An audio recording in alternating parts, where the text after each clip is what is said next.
Supreme court ने justice फाइज ईसा के खिलाफ दूसरी नजरसानी की दरख्वास्त खारिज कर दी। सुप्रीम कोर्ट ने जस्टिस फाइज ईसा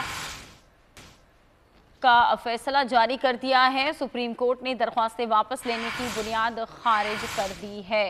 ये अहम खबर आप तक पहुंचा रहे हैं आपको। सुप्रीम कोर्ट ने जस्टिस फाइज ईसा कॉरेटिव रिव्यू केस का फैसला जारी कर दिया है और सुप्रीम कोर्ट ने दरख्वास्तें वापस लेने की बुनियाद खारिज कर दी है।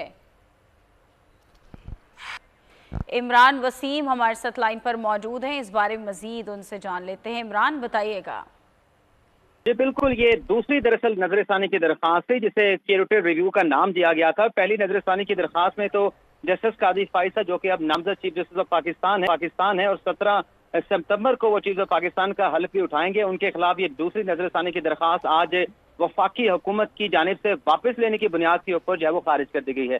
चीफ जस्टिस उमर बंदयाल ने ये 13 सफात का फैसला तहरीर किया। 10 अप्रैल को चीफ जस्टिस उमर बंदयाल ने अपने चैम्बर में समाअत की थी। अटॉर्नी जनरल उस्मान मंसूर अमान अदालत में पेश हुए थे, चीफ जस्टिस के चैम्बर में पेश हुए थे। तो 10 अप्रैल से ये फैसला जो है महफूज था, जो अब सुप्रीम कोर्ट की जानिब से जारी कर दिया गया है। जस्टिस कादी फाइसा को चीफ जस्टिस ऑफ पाकिस्तान बनने से पहले एक बड़ा रिलीफ मिला है। ठीक है, बहुत शुक्रिया के लिए।